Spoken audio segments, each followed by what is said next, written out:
for our second webinar, you will be able to identify that this one flows on from that, and some of the stuff that we talked about in the writing session is totally relevant to the speaking, and then things that we talk about today with speaking will be relevant and useful for you when we're talking next week about dealing with the media. So I want to start with a myth, which I mean, at least I think it's a myth. You will see stuff all over the internet about public speaking, the fear of public speaking, which I found out is called glossophobia, which I didn't know, and how it is the most common fear of all fears. People fear public speaking more than they fear death, according to the internet, and more than they fear spiders or heights. But I think I'm going to call it that this is a myth because I can't find a credible source for that particular piece of information. It certainly does, fear of speaking in public does fit into this, this area of social phobia or an anxiety kind of a disorder. And it does, I mean, I did read some stuff about how it makes sense, and it kind of goes back to primordial roots, because once upon a time being part of a group was how to stay secure and stay alive, and being rejected by the group could be, you know, really a recipe for death. So it makes sense that the rejection by the group is the thing that we fear the most. But I do think, you know, that we've evolved, and I don't think we need to fear speaking in front of others. And so I'm just going to share today some of the things that I have learned in my speaking career, and hopefully they will help you too.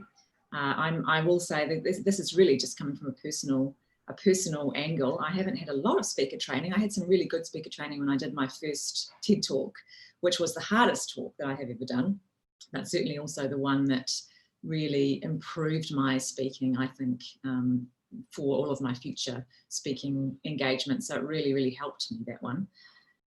So yeah, I'm going to just share what I've learned, and hopefully these things will help you too. As you have questions, just fire them into that Q&A box as we go along, and we'll have a Q&A at the end. So I'm going to share my screen with you now, and I'm going to pop up throughout, and I've got a couple of examples of some speaking to show you as well as we go along. So let me just get this here up and underway. Ooh.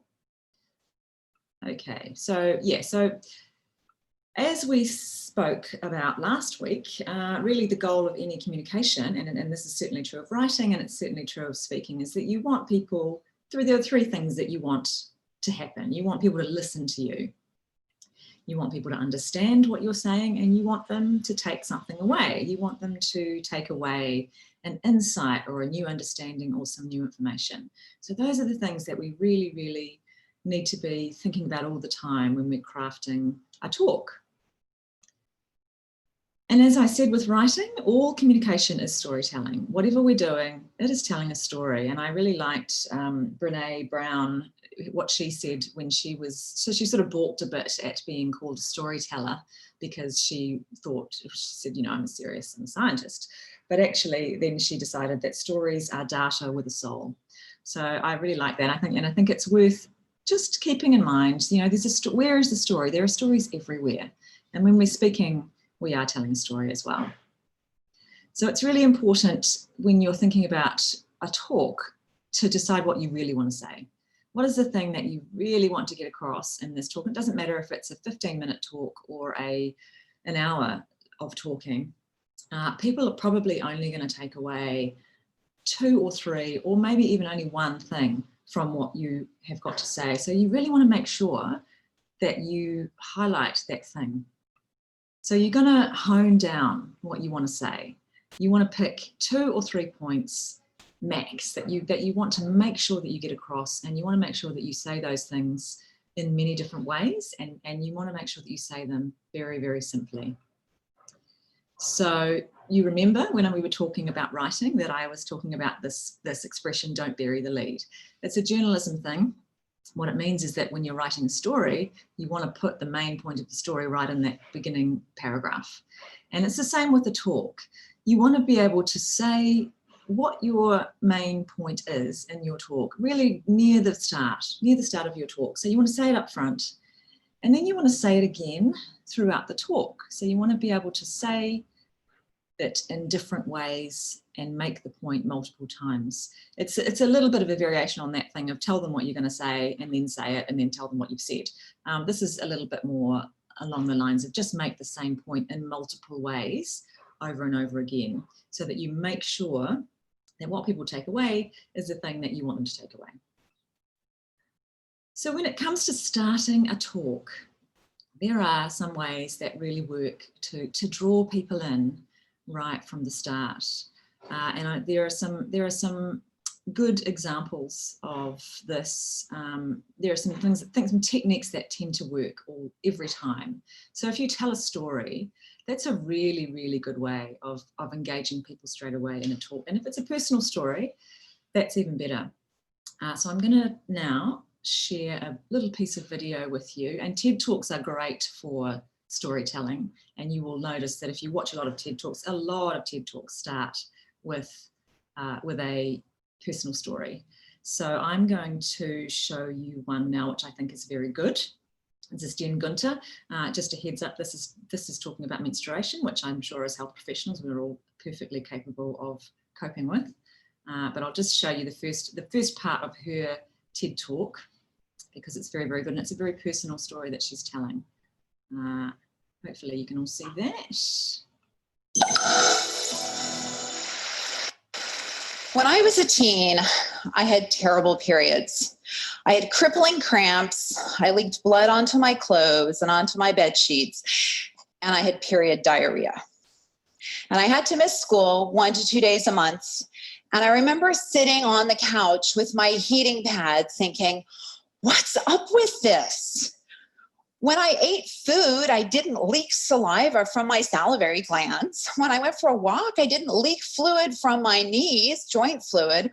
Why was menstruation so different? I wanted answers to these questions, but there was no one for me to ask. My mother knew nothing about menstruation except that it was dirty and shameful and I shouldn't talk about it. I asked girlfriends and everybody spoke in euphemisms. And finally, when I got the courage to go to the doctor and talk about my heavy periods, I was told to eat liver.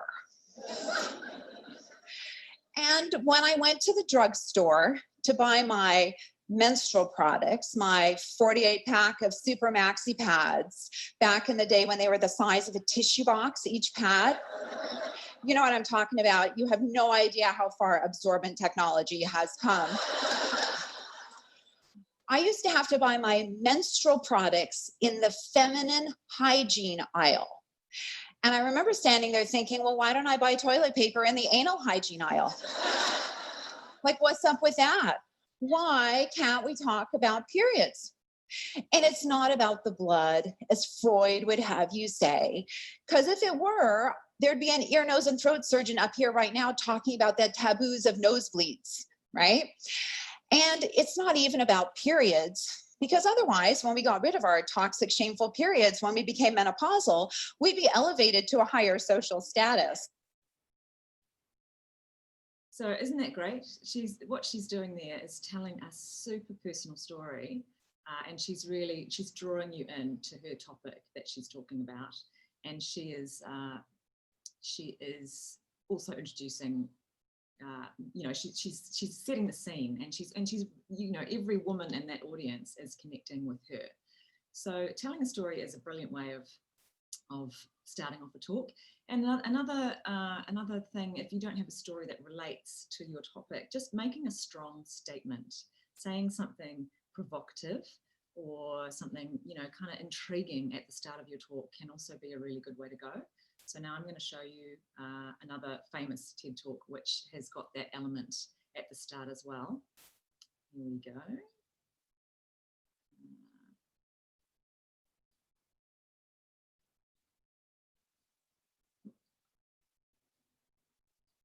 Oh, no, that's the wrong one. Sorry.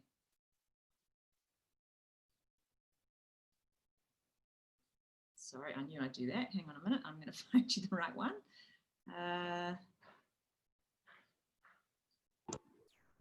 Niki, while you're there, can you please tune up your sound? Okay, my sound is on max. Thanks. Yep.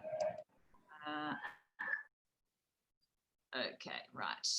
we're gonna get rid of Jen and we're gonna go with Pamela Meyer here. Can you hear me? Great. Okay, now I don't want to alarm anybody in this room, but it's just come to my attention that the person to your right is a liar. Also, the person to your left is a liar. Also, the person sitting in your very seats is a liar. We're all liars. What I'm going to do today is I'm going to show you what the research says about why we're all liars, how you can become a lie spotter, and why you might want to go the extra mile and go from lie spotting to truth seeking, and ultimately to trust building. Now, speaking of trust, ever since I wrote this book, Lie Spotting, no one wants to meet me in person anymore. No. They say, it's okay. We'll email you.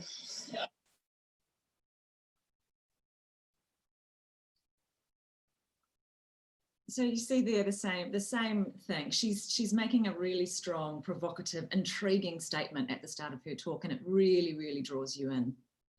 So those are two good ways of starting a talk. If you can possibly find a way of doing that, you're really going to engage an audience. Another thing that you can do is to ask a question. So, get the audience involved straight away. So how many of you are eating less meat now than you were a year ago? Raise your hand. That kind of thing is very good. And then I'm going to go back here. If you are very advanced, or if you are very confident, then you can, there's a couple of things that you can also try. And one of them is to it's really nice, particularly if you're at a conference where there have been speakers before. So you're in a lineup of speakers and you're coming after other people. It's really, really nice to start with a comment or even like a little amusing comment relating to something that's come before. So if you can relate what you're talking about to something that someone else has already said, that is a really, really nice way of getting a laugh, making people comfortable at the start of your talk. If you're super advanced and you really know your crowd, then you can try telling a joke. You have to really be careful with this one. That's why there's an asterisk there, because we've all, I'm sure, been in the uncomfortable position of having someone tell a joke that just does not land. And particularly MCs are prone to this. And we've all been in a room where an MC's made a kind of a slightly off-color joke and it really hasn't gone down well. So you need to read the room. You need to know your audience really well to be able to work with a joke. But it can be a really nice thing to do at the start of a talk if you are very comfortable and very confident with it. So I want to talk about PowerPoint. I know that you're probably all super proficient in PowerPoint.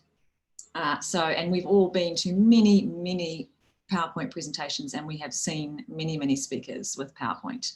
So I just have really one main thing to say, and this hopefully will be the one thing that you take away from my talk, and that is this about PowerPoint. Don't fill slides up with words.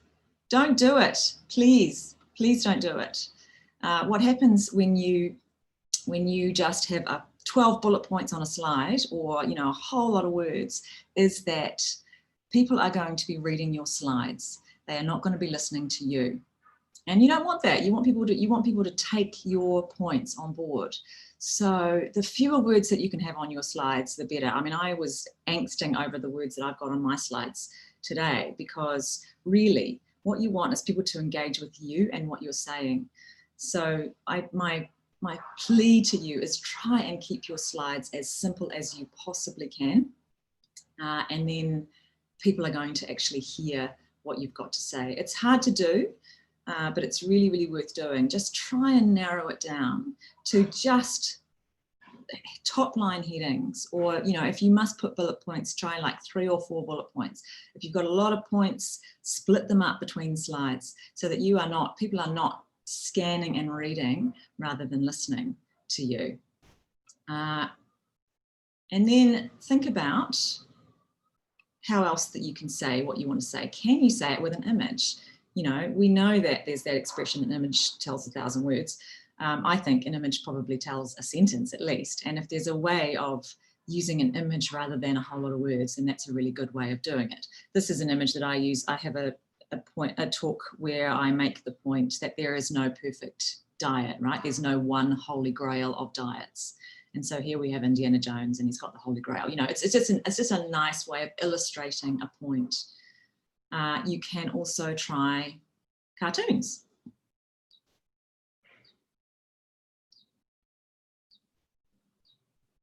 Now I'm giving you time there to read that cartoon because it's the same as when you have slides for people to read. You need to actually, if you're going to use a cartoon, you need people to be able to read it, but they are brilliant at conveying points as well. And often if you can find a cartoon that relates to your point and that can help you make your point, then that's a really, really nice thing to use. I would say if you have a talk that it's a really important talk, or it's a talk that you're going to be doing more than once, that you're going to be sort of doing at multiple venues or multiple times, then it's really worth investing in a bit of design for your slides. And I have done that with important talks that I've done. You know, get a designer on board, give the designer your brief, give them the words, give them the ideas for the images that you want, and get images made so that you have slides that look super professional and that tie completely together. And I think it's really, really worth doing that. If you have access to a graphic designer and you have a little bit of budget, it can really take your talk to the next level, and it can really make more powerful what you are trying to say. The other thing that is worth looking at if you don't have a designer on board is that in PowerPoint there are design ideas that it can help you come up with design ideas, and it has some quite powerful tools for that. Play around with that if you have the time. Don't over trickify your slides. I'm not a fan of the words coming flying in and things, you know, flashing and blinking. You don't want it to look like you've gone crazy with clip art, but just a little bit of design so that the slides are sort of tie together can really make all the difference. Sometimes I know that some of you are in academic spheres and you're presenting research and you have to show graphs and tables. So use them if you must, but you have to explain it. You can't just leave it sitting there and have people trying to understand the graph while you are off making another point. You've got to talk people through your graph or your table or your results of your research, and use a pointer and keep it really, really simple. You've got to talk to that graph or table. You can't just leave it there for people to try and understand while you're making a different point. When it comes to delivery, there are some things that can help you to sound and look professional when you speak. And I guess the number one thing, which is the hard thing for all of us, because we all tend to speed up when we're speaking in public. It's just a thing that you do when you're a bit nervous, and I do it myself. But it's just slow it down. So just try and speak slowly and clearly, and just breathe and take it more slowly than you think sounds natural sometimes is a good thing. Don't fear the pause. It's really actually good to have a pause and take a breath, you know, and it doesn't actually last as long as you feel that it does.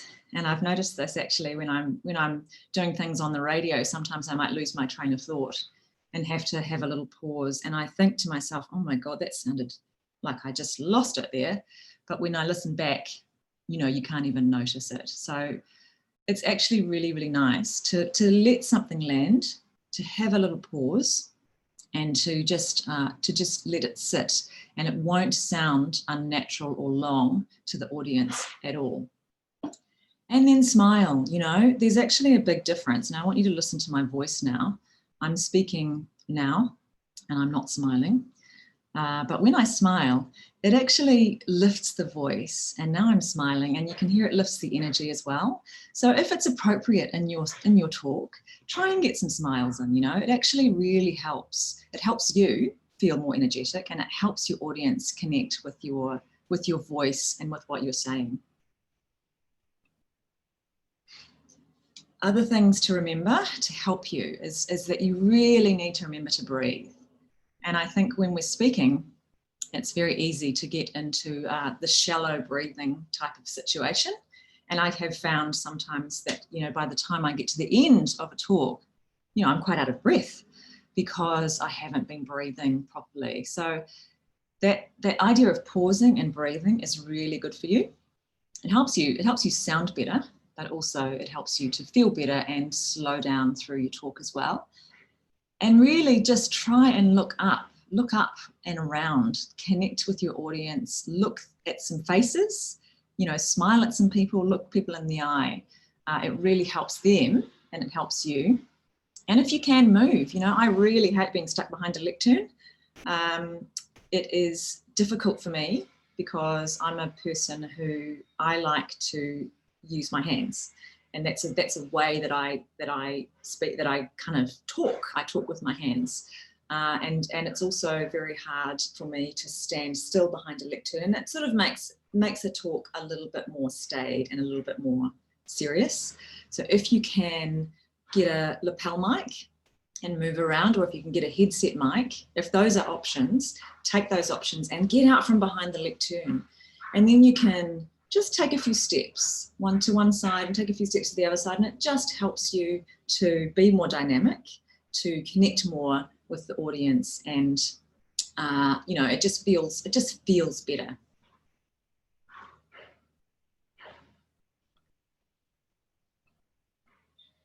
If you really want to get good at speaking, then you need to practice and you need to get comfortable with recording yourself. So if you can video yourself, that is really, really good. But even if you just make an audio recording of yourself doing your talk, then you can identify quirks. You can identify little things, little tics that you might have that you didn't necessarily know. You know, are you moving around in a distracting way? Are you looking down too much? Are you not smiling? Are you umming and ahhing too much? These are all things that I have done and I've learned from recording myself and tried to train myself out of. I'm quite a big I'm an person. I go quite a lot. So I've tried to stop myself from doing that. And a really good way of doing that is to practice, just practice at home, practice, you know, in your, just on your own, record yourself on your phone, watch it back, or record yourself on your phone and listen to it back. It's quite good to listen to yourself in your car. I do that sometimes if I'm on the way to a talk and I just want to remind myself of the points I'm going to be making. I'll listen to myself. And you just have to get comfortable with the sound of your own voice and the sight of yourself on video, which I know is uncomfortable for a lot of people, but it's actually a really good thing to be able to do, because you will get better by doing that. And you obviously, when you do that, you can time yourself as well. It's important to time your talk so that it's not going to run over, because there's nothing worse than being rushed at the end of a talk and having that person, that MC or whatever, ringing the bell or waving at you to tell you to wrap it up and you're not ready to wrap it up. So make your talk shorter than you think you need rather than longer. Don't try and squish it in. You know, you're always going to be on track if your talk is a little bit shorter than what you need it to be. It's also a really good idea not to read off a paper. If you can possibly avoid it, just don't. It doesn't give you a natural feeling, and it's not that comfortable for the audience if you're just reading. So the other side of that is you probably don't want to learn your talk by heart either. That's really hard. That's what you have to do for a TED talk. You have to know it all by heart, but it's a really, really hard thing to do. So the best thing for me to do is to just have my main points. You should be able to do your talk off of your PowerPoint slides, I think. So you should be able to know the points well enough that they will give you pointers, and then you can just make your points naturally as you'd naturally speak, rather than reading or trying to remember what's the next line in my script.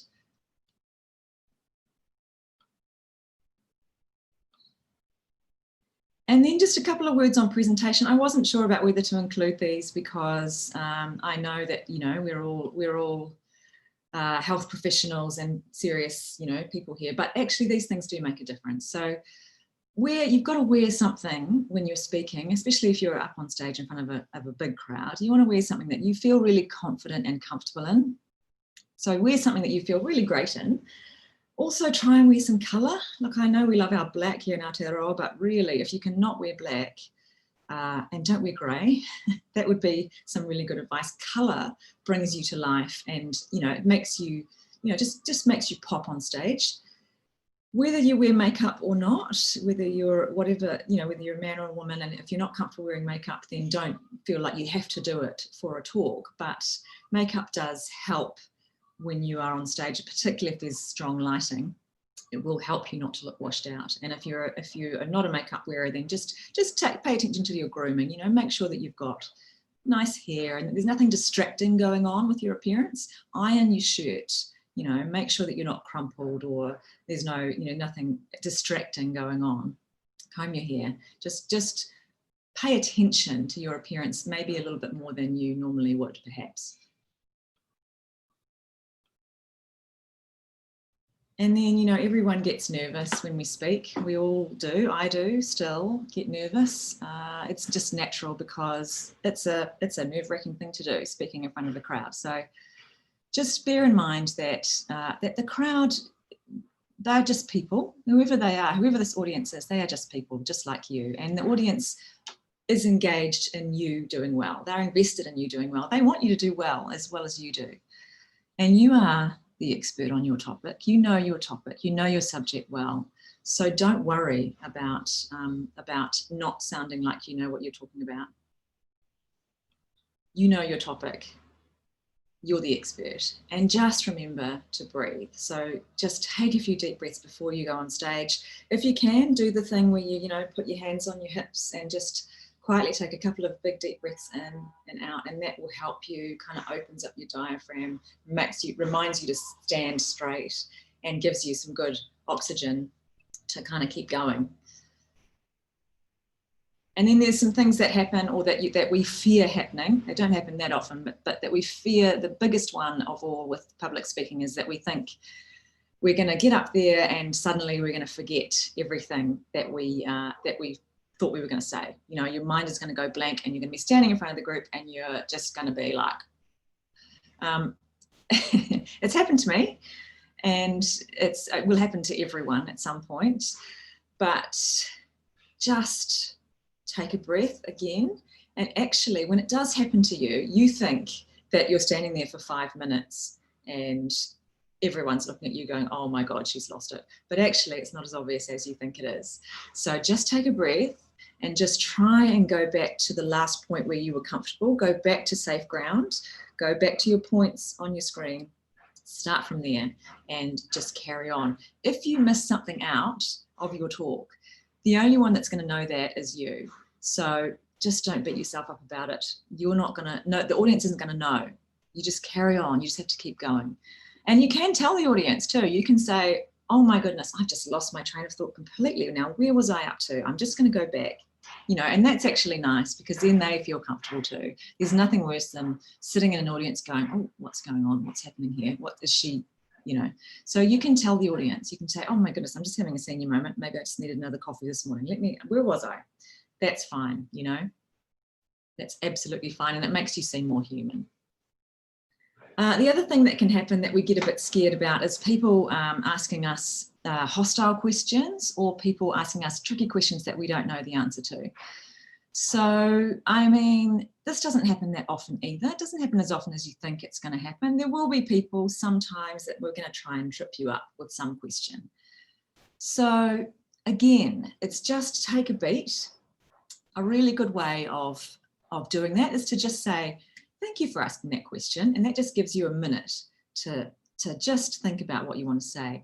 And then you can do that classic politicians thing of reframing the question. So a good way of doing it is to say, well, thank you for asking that question. I think what you're asking is, and then reframe the question into a question that you actually are comfortable answering. It is a politician's trick, but it can work really well on stage as well. You're the one with the microphone. You're the one on stage with the microphone, so you've got the power here. So reframe the question. It's perfectly okay if you have a question that you're not comfortable answering or you don't know the answer to. It's actually perfectly fine to say, I don't know. Look, I'm sorry, I don't know the answer to that. And that is not going to make you sound like you don't know what you're talking about. It's going to make you more credible. And the people, really, the most credible people are very comfortable with what they don't know. They're as comfortable with what they don't know as with what they do know. So don't feel bad saying, look, I'm sorry, I just don't know that, or I'm not an expert in that area. I would have to defer to someone else, or I would have to research that. If you know that there are people in the audience, if you've got allies in the audience and they would know the answer, then you can throw to them. You can say, look, that's not really my area, but I do know that there is XYZ person here who might be able to answer that question for you, and you can throw to them. So you don't have to answer that tricky question. There are ways of getting around it. Just remember that like I said, the audience actually wants you to do well. Every audience that you're in front of, unless they're, unless it's a super hostile crowd, they want you to do well. They are invested in you doing well as much as you are. So just remember, they're just people. We're all just human, and we're all connecting here on a human level. And just remember also that developing your speaking skills can really help. Speaking skills can help you throughout your career, but also can help you in your personal life too. We all have family occasions, or events or funerals or things where it is very useful to have some skill in speaking, or some confidence in speaking in front of a group. So remember that, and also remember that these skills in speaking will help you if you are engaging with the media in the future, which we're going to be talking about next week. So that's the end of my spiel, my speaking. Let us now hopefully have some questions. Is there any questions, Alison? Where's she gone? Hello. Hi, Niki. It's Margaret here from Renee. We do have one question that is, given the topics of food, nutrition and physical activity often lead to discussion of personal responsibility versus healthy environments, what tips do you have to preempt and avoid this message? Preempt and avoid. I'm not sure what that question's really asking. Here we are, this tricky question.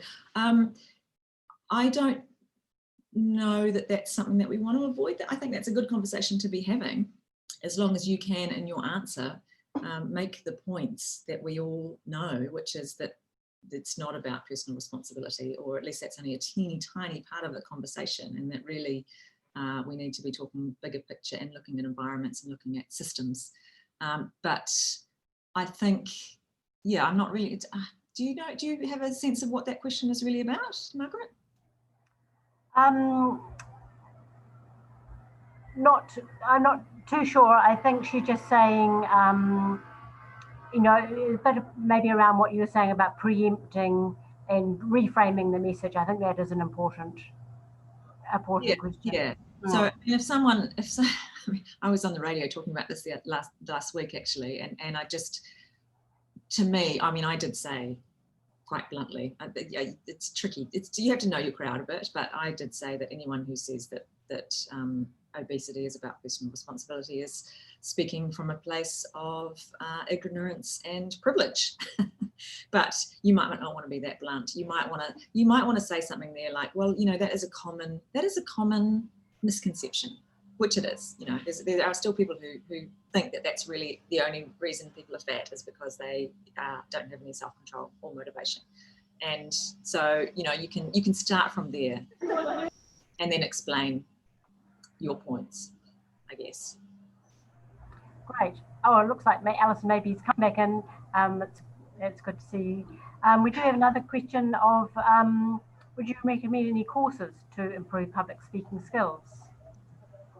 Look, I don't really know anything about that because, like I said, I really haven't had that much training myself. I have learnt, as they say, on the job. What I will say is that the more that you do, the better you get and the more comfortable and confident you get. So even though it's a thing that we all fear, the more we do, the more we get up in front of other people and speak, the more comfortable you're going to feel. So practicing is good, like everything. The more you practice, the better. I don't know about courses, actually. There must be some, but I'm very sorry, I don't really know. There's the whole the Toastmasters approach, of course. encourages different types of speaking and a lot of practice involved there. Yeah, yeah. I remember my mum joined. Yeah. There is a speakers bureau actually. There is a New Zealand speakers bureau.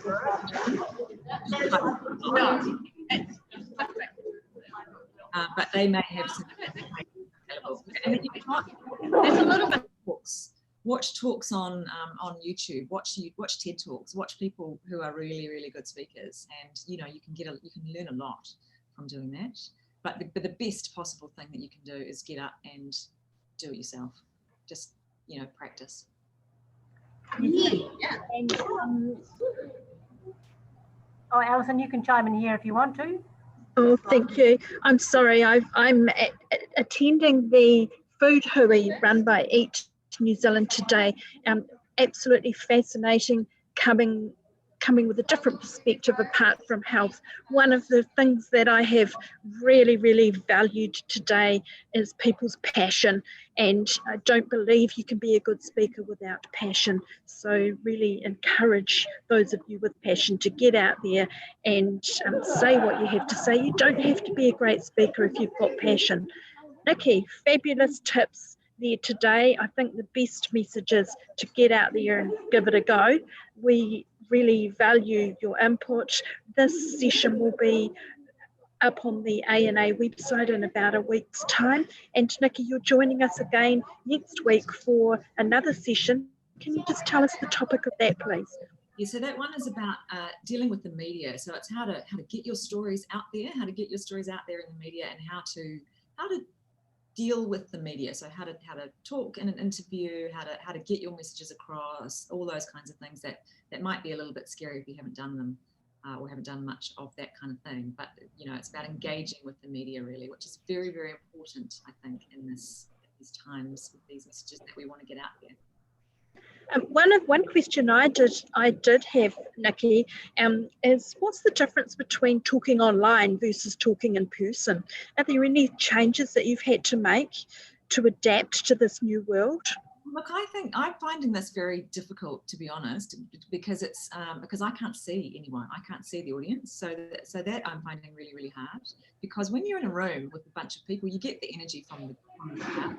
And that helps. It helps a lot, and you can connect with people, and also you can kind of see whether people are engaging with what you're saying. So I can see if people are if what I'm saying is not connecting, and then I can kind of adapt a little bit. But on the Zoom, I actually can't tell if you've all gone off and made a cup of tea, or if you're still interested in what I'm saying. I can't get any sense of that. I kind of laughing at things that might be funny. So it's quite difficult, and that means that when you're doing a Zoom, it's much harder to keep your energy levels up. And I don't know the answer to that. I mean, I should have probably been standing up to do this. It would have probably helped. I'm sitting down here, which is not. Maybe standing would be a good idea. And I'm huddled in a corner of the quietest place of this conference room, trying to keep out of everybody's way with obviously internet that is really inappropriate. So apologies for that. Niki, there's one other question that's come up, and let's make this the last question for today. Is when do you answer questions? Do you answer them during or after? It kind of depends on the format of the event that you're at, and sometimes it might be appropriate to have questions throughout, although it can ruin the flow of what you want to say sometimes. I prefer probably having them at the end. It's always nice to have questions and answers though, because you can be a bit more it's more of a natural conversation having Q&A. So I mean, I prefer to have them at the end, but it can work in the middle or throughout if it's a sort of a less formal type of situation, maybe in a more of a workshop type thing. You might want to have questions throughout. Yeah, it just sort of depends on the format.